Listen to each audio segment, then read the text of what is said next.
listener production.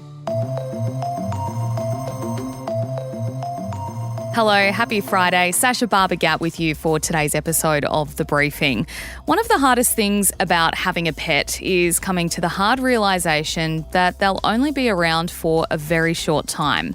On average, dogs live between 10 to 13 years. It's even less for big or giant breeds like the Great Dane.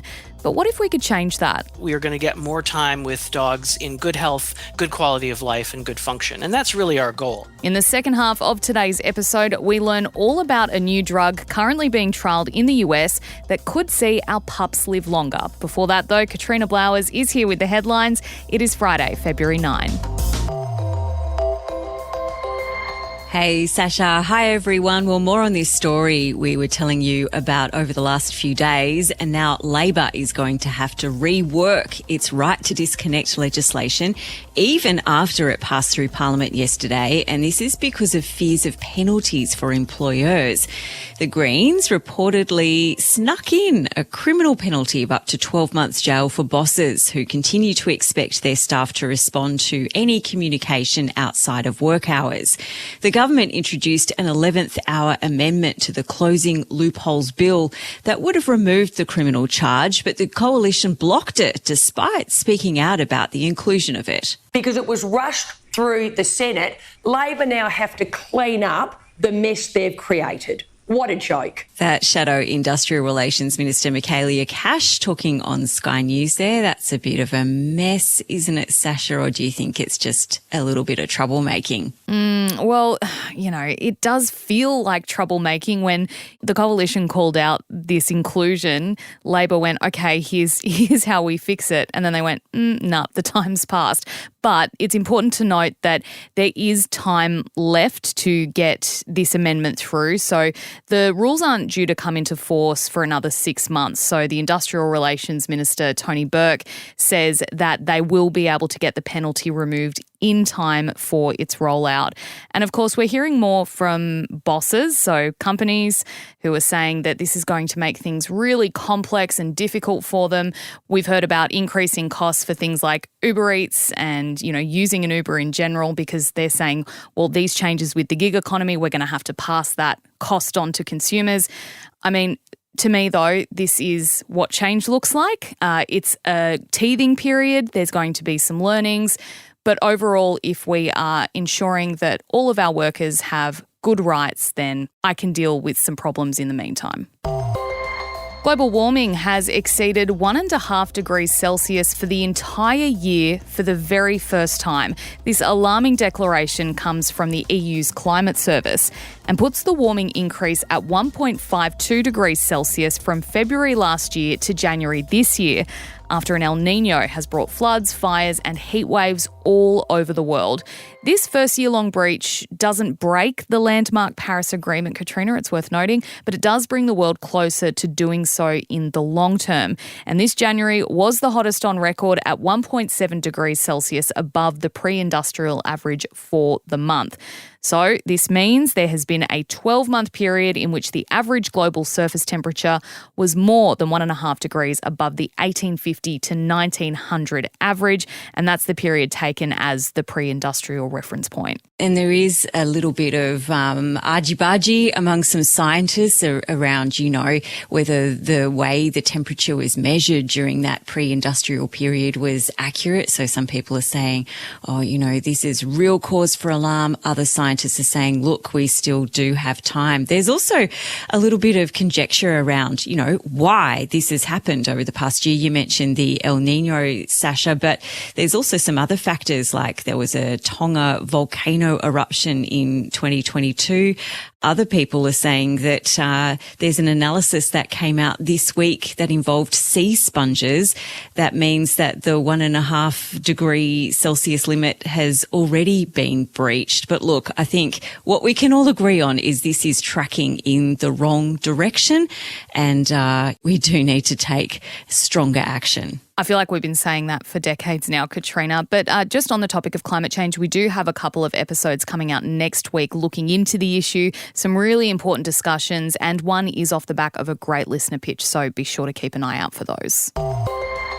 From some alarming news to some good news now in relation to a story we brought you a few days ago. The federal government last night announced the 16,000 sheep and cattle that have been stranded on a ship off the coast of Western Australia will be taken off the vessel.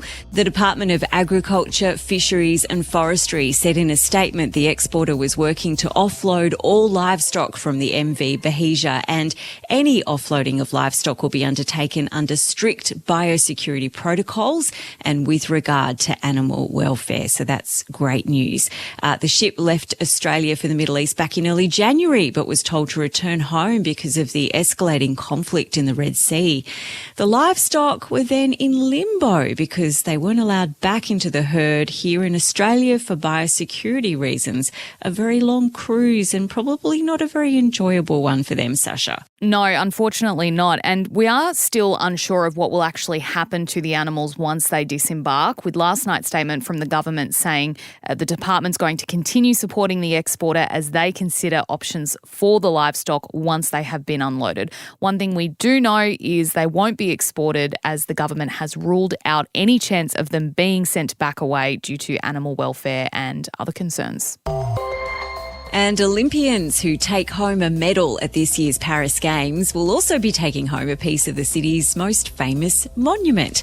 The gold, silver and bronze medals were unveiled in Paris overnight, and they contain a small hexagon-shaped token made out of scrap metal from the Eiffel Tower. I can't believe they just had scrap metal of the tower lying around. So these pieces of metal were taken from the tower during past refurbishments and then stored in a secret location. And yeah, apart from sounding quite fabulous and like a delicious dessert that you might order in a restaurant, the hexagon is significant because many French people refer to the country as l'hexagon because of its shape. Now, if you're wondering what's on the back of this medal, it's the Greek goddess of victory, Nike, with the Acropolis on one side and the Eiffel Tower on the other side.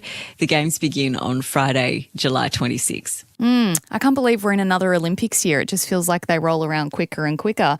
But yeah, I love this. I love that there was someone who was thinking, okay, we've got all this scrap metal from the tower. Let's not throw it out. Let's store it in a secret location. Surely we'll have a use for it one day. And turns out they did. I think that's amazing forward thinking by the French. And look, before we get into today's deep dive, we did want to shout out some of the great messages and comments we've received over the last week from you, our listeners. Molly got in touch to express her thoughts about live export following Tuesday's deep dive on the issue. She said her concern with banning the practice is that it'd lead to the poor treatment of animals elsewhere, and we should acknowledge Australia's high animal welfare standards, which was a interesting point to make, and I'd hesitate to agree. We also had Renee reach out to thank our host Bension for his thoughtful coverage of police at Pride events following the protest at Midsummer. We also put up a poll in our broadcast channel behind the briefing asking you guys whether police should be allowed to march at Pride events, and a massive 85% of you said yes, they should. Thank you so much to everyone who's also reached out with ideas for upcoming episodes.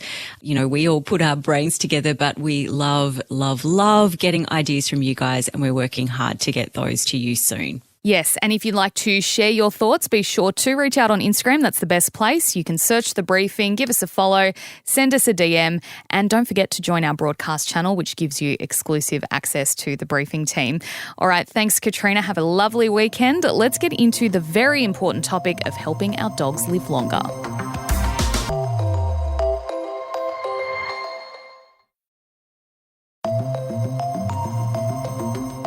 Did you catch this moment at the Emmys recently? Everything I do is for my 3 dogs, so the Federal Drug Administration, if you could please fast track that canine anti-aging pill, that would be so lovely. Thank you so much. That was Lee Sung-jin, the director and writer of the wildly successful Beef, saying what all dog lovers are thinking. He's referring to a first-of-its-kind treatment that could help man's best friend live longer and happier lives. Amazing, right? The company behind it, Loyal, is currently working on getting FDA approval in the US for Loy-001, specifically designed to increase the life expectancy of large breeds. When the news broke, there was a lot of excitement. treatment, but also the question, what about the small pups? Well, Loyal has just announced it has kicked off a study to trial a drug called Loy-002 that'd look to achieve the same results, but in smaller breeds. So how far off are we from seeing this dream come to life? And what are the ethical issues associated with medicine like this for our pets? To talk about it, I'm joined now by Loyal's Director of Veterinary Medicine, Brennen McKenzie. Brennen, thanks so much for being here. First off, what was the inspiration behind this trial and just how revolutionary is it? I think there's a long-standing misconception that aging is just an inevitable fact of the universe. We can't understand it. We can't do anything about it. We just have to learn to live with it. And the reality is that there are decades of research showing that aging is just biology. It's just something that happens that we can't understand. There's lots and lots of information available in dogs and in other species about how aging works. And once we understand it, we can do something about it. We can potentially give our dogs and maybe someday ourselves longer and healthier lives. So the inspiration was simply to take that basic science understanding and turn it into useful medical treatments. Talk us through these medical treatments in as basic terms as you can muster for us laymen who maybe don't understand scientific processes. But what is the treatment and how would it work? So there are two programs that we're working on. The first looks at the fact that large dogs don't get to live as long as small dogs. And I think we all know that. And that's not natural. In mammals in general, bigger animals live longer. We live longer than our dogs. Elephants live longer than mice. But in dogs, because of years and years of intensive breeding for body size, we've created an unnatural situation where the larger you are, the faster you age and the shorter a lifespan you have. And so one of our programs is about looking at some of the hormonal factors that are causing that and seeing if maybe we can't bring that lifespan back into balance and make large dogs have a bit more like the lifespan of smaller dogs. The other program looks at dogs of all sizes and the fact that as we age, all sorts of aspects of our metabolism deteriorate and don't work as well. And that contributes to our being more susceptible to diseases or health problems that we wouldn't get when we were young. And we think that that too is simply a kind of biological process that we can understand and that we can potentially intervene in to give people and dogs longer, healthier lives. I heard you mention that with big dogs, part of the problem with their lifespan is aggressive breeding tactics. I suppose you guys are responding to a problem, but does it raise the question of, well, why are we allowing humans to do this to breeds and allow this aggressive breeding so that they can be how we want them to be as opposed to how they're naturally supposed to be? There is very little about our dogs that is natural in terms of their bodies, their behavior. And the question is, what is best for their welfare? And over the last couple of 100 years, we have definitely created dogs that match our functional needs, our aesthetic needs, and sometimes that has negative health consequences for them. And as a veterinarian, I see that every day and I'm very aware of that. I think there's absolutely a place for looking at how we select dogs for breeding and how we select dogs as companions in our homes and the impact that those things have on their welfare. The reality, though, is that, even dogs in a medium size range that's pretty normal and pretty natural in the canine world, like your Labrador Retriever, do have a shorter lifespan than very small dogs because of the inevitable consequences of making them bigger. And I think that it's worthwhile to try to do something about that in and of itself for the dogs who we have now, as well as to talk about these other completely legitimate issues. It all sounds amazing. I'm a dog parent and lover. I actually have a tattoo of my first dog on my arm, so I was very interested when I saw this story come out. However, of course, you guys are based in the US. You're going through the process of trying to get US FDA approval. What is the timeline looking like, and when might we expect to see something like this, if it's proven safe, rolled out across the world? So studying aging obviously always takes time because that's something that happens over time. And so to do the definitive clinical studies, which we've already begun for one of our projects, we're looking at least 4-year studies with maybe 1,000 dogs, some of the longest and largest clinical trials ever done in veterinary medicine. We are in the US looking at something called conditional approval, which might make it possible for us to bring those drugs to market sooner than that 4-year time frame if we provide the right kind of safety evidence and evidence that these things are effective.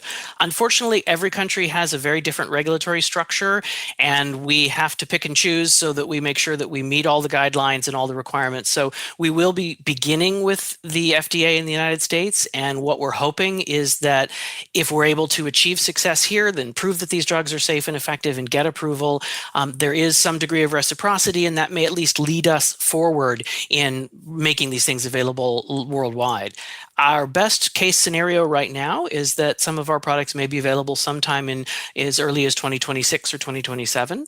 But again, all of that requires the science to go the way we want it to go, and for us to convince the regulators that we've done everything we need to do for due diligence. So that's our hope.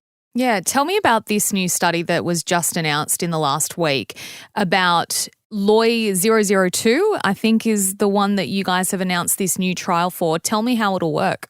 So this is an oral daily tablet, and this is intended for dogs of any size except for the very smallest. And the goal is, again, to address some of that metabolic dysfunction that occurs as we age. All kinds of things go wrong in terms of how we generate energy, how we process nutrients, all the things, how we store fat, all the things that are necessary parts of our everyday physiology. And unfortunately, those deteriorations over time make us more vulnerable to diseases and ultimately, to a shorter lifespan. So the goal is to look at this medication, which helps to undo some of the negative effects of time on our metabolism and our physiology, and essentially slow the aging process so that the same kinds of things are likely to happen, but we are going to get more time with dogs in good health, good quality of life, and good function. And that's really our goal. We talk a lot about lifespan, and we'd all like more time with our dogs, but it only matters if that time is good quality time, right? And most of our dogs are ultimately going to leave us because we choose to let them go because their quality of life is not an acceptable level. And that's really our target. If we're able to make dogs feel better and function happier longer, then they will inevitably live longer. You brought up there one of the ethical issues, I suppose, that could come from discussion around trying to prolong our dogs' lives. And you've explained it there, but when I threw this around with some of my colleagues saying, what do you think of this? Do you think there are any issues with it? And one was, well, it might be a long life, but is it a good life? And you're saying that the trials you're doing are trying to target that and make sure we're not just prolonging their lives so that they live longer. We want them to be happy and healthy too. Exactly. Medicine has largely taken a disease treatment approach, and it's been very successful, but we are in a situation where sometimes we are able to delay death from disease without prolonging a good quality of life or good quality function. And that's not our goal. We talk about lifespan because it's a very easy, measurable outcome, and the regulatory agencies want us to have something very discrete and obvious and clear to show that our products are working. So lifespan is going to be the official target, but I think we all recognize that what matters is health and quality of life. And so we're thinking of aging in a preventative rather than a reactive way. Rather than treating diseases as they develop, we're trying to delay the onset of those diseases, and that's going to prolong a healthy lifespan. Okay. One of the other issues that was brought up when I was having this discussion was the idea of kind of giving medication without a specific health concern. But I suppose you've just answered that by saying we're looking at using these treatments to delay or completely put off the onset of these health conditions. Is that right? Exactly. There are lots of things that we already know are helpful in preventing the age-associated diseases that we inevitably will suffer from. We know that maintaining a good body weight, good nutrition, good exercise, all of these things are important for maintaining health.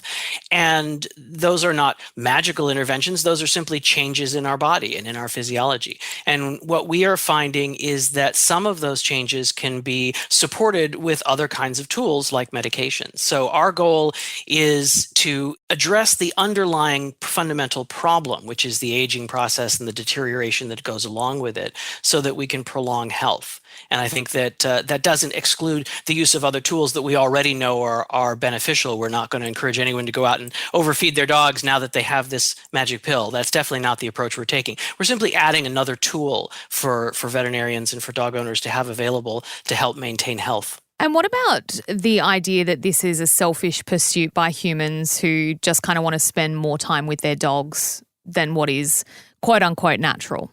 natural is a tricky word, right? It used to be natural for most of our children not to survive to adulthood, and we decided that was not okay, and we looked for ways to solve that problem. So I think it's perfectly appropriate for people who care about their dogs and love their dogs the way you and I do to look for ways to preserve their health and keep them with them longer. And as long as we're mindful of their quality of life and their well-being, I think that's a worthy goal. We've talked about the science and the ethics. What about the emotions? What does something like this treatment, if successful, what do you think it'll mean to dog owners and dog lovers? I think dogs are a member of our family. They have a tremendous emotional connection to us. And I have always tell the story of a dog I had named Gromit, who was a 75-pound sort of Akita lab something mix, the usual mutts that we veterinarians end up with. And he was remarkable in that he lived to 16, which is quite a long time for a dog that size. Ultimately, I had to let him go, not because of any particular disease, but because time had rendered him weak and dysfunctional and unable to just go about his daily life, to do the things that he enjoyed. And that was heartbreaking for me. So I understand, both as a veterinarian and as a dog owner, that it's going to mean a lot to people to be able to put off that day and to give our dogs more good quality time with us. Couldn't agree more. As I said, I am a hugely massive dog lover. In fact, people think I'm annoying about it, so sorry about it. But I was really interested to talk to you and find out more about this trial, and we will be keeping an eye all the way from down under. Brennen McKenzie, thanks for your time. Thank you so much. That was Brennen McKenzie, Director of Veterinary Medicine at Loyal. And we would love to hear what you think of this story. Should dogs be given medication that'll help them live longer? If you want to have your say, send us a message on Instagram. Just search The Briefing and give us a follow. We would love to share your thoughts on an upcoming episode. Thanks for listening.